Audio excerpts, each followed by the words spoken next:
Hey guys, so today in my Grimace they're playing like super old 70s funkadelic, and I'm kind of like chilling to the music, but okay, here we go.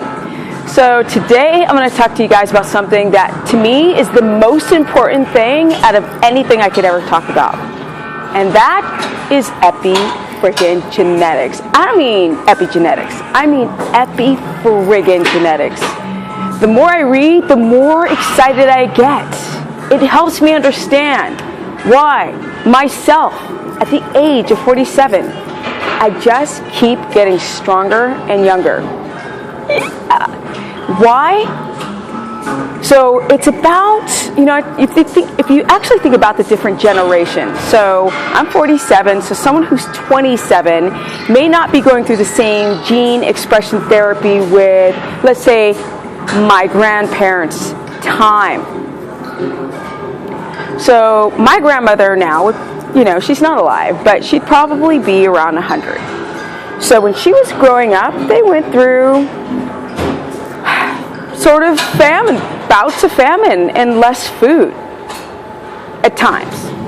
It's very interesting that what my grandmother and grandfather ate during their childhood will be, and at different points of their childhood. So it's very interesting where they're saying like people had a lot to eat, that when my generation, for my grandparents' generation, will have more health issues. And the ones who went through famine at certain points, not real famine, not like living in the jungles, but here during the Industrial Revolution or something like that. But I digress. So here we go. So what my grandparents ate from baby, her grandparents, her mother, I'm talking about my grandmother, birth around 10, early adulthood, and then my mother, and then me. That's going to be my head start or my head stop with my own particular genetics, my DNA. But then after that, you guys, it's about how I express my own DNA. So I can't help what my grandmother ate or didn't eat. But I can help what I eat or don't eat. So this is like a two-parter, right? We've got epigenetic gene expression therapy. It's like, what is that? Well, it's about methylating. We are not good methylators. I mean, essentially, it's about detoxing the old cells, right? The body has to detox. Cells have to be given a chance to reproduce, or they go through cellular death, and that's aging. So what, pray tell, will help us methylate? Well, of course, eating right. What will help us do our gene expression therapy? Yes, sleeping right, eating right, exercising right, taking time to reflect, meditating. These are all aspects that will help you become a better methylator and, of course, express your genes in a freaking fantastic bomb way. But with that said, I mean, I live in dirty-ass LA. Let's give this a little look here. Okay? So I'm not really giving my body a really good chance to methylate, although it's really blue sky today, so maybe I have a better chance. Normally you can't see. If you check it out, the Hollywood sign is somewhere around there, but like the hills are normally you can't see them, the Hollywood Hills. Okay, but here we go. Let's get back onto it. So basically, for me to be living in a toxic soup, I've got to be able to methylate properly. My cells, my body, my heart and lungs, my hormones, my enzymatic responses have to be on point with my survival. But one of the biggest things that I keep mentioning in my videos is that your body is a reflection of your mind. So this is my body, that is my mind. It's true. And you can kind of put it in the context of the placebo effect, which I love to talk about. It has everything to do with epigenetics. Because you can go and in one generation change your body to be whatever it wants to be, whatever you want it to be, to your own genetic potential, maximizing it. But a lot of people don't know how. They get sick, they get cottage cheese, they have cancer, they have multiple sclerosis, they have pendulous fat and visceral fat, they have diabetes, whatever. But you can change your genetics. But one of the biggest ways you can do that, to methylate, is by this, the frontal neocortex.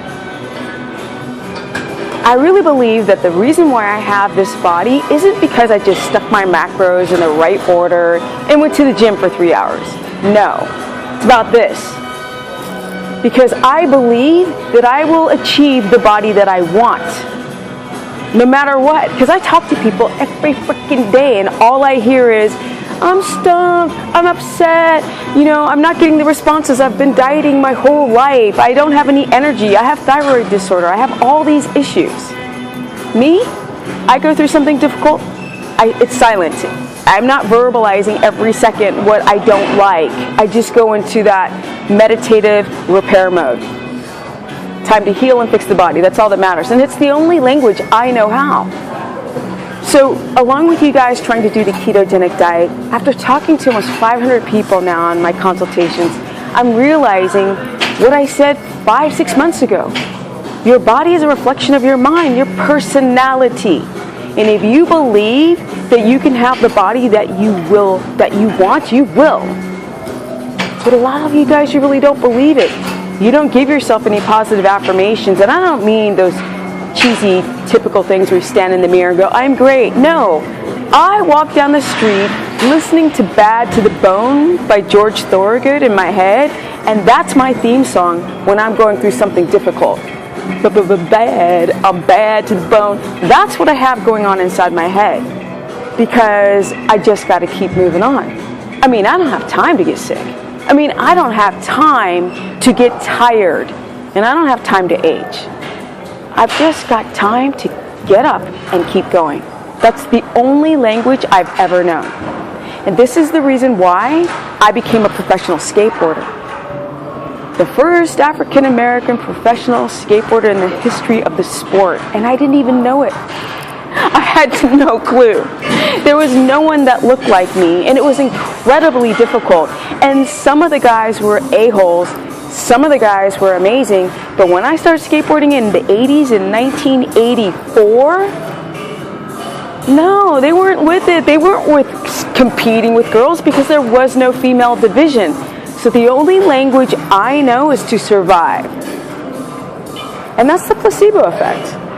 Because what you think is so closely connected to your cells. We have chemicals inside. We're a chemical factory. So I can either produce stress hormones that will catabolize and break down my body, or they're playing car wash.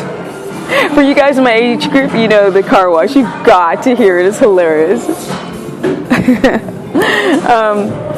I love this song. Okay, but anyway, I'm digressing. And if you guys don't like it, just keep moving. Yeah, so what I'm saying is, like right now, my new thoughts are watching Naked and Afraid, the survivalists who go out and live 21 days in remote, horrible conditions in the wild for 21 days. And I just look at my life and I go, I'm a freaking lazy, fat ass cat. That's the reason why I drag my ass here and I will work out with a busted knee. Because I don't care.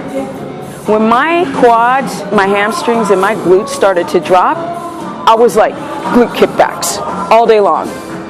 All day long. What takes you 3 months to build is taking me 3 years, but I will never quit. I can only do 1 pull-up, I'm going to do 20 pull-ups. You're a woman, you're going to do a muscle-up, I'm going to be a woman 47 doing a muscle-up. Strict. Because I believe I can do it. No matter how long it takes, I will achieve that goal. And that's the puzzle piece that's missing in your keto adaptation.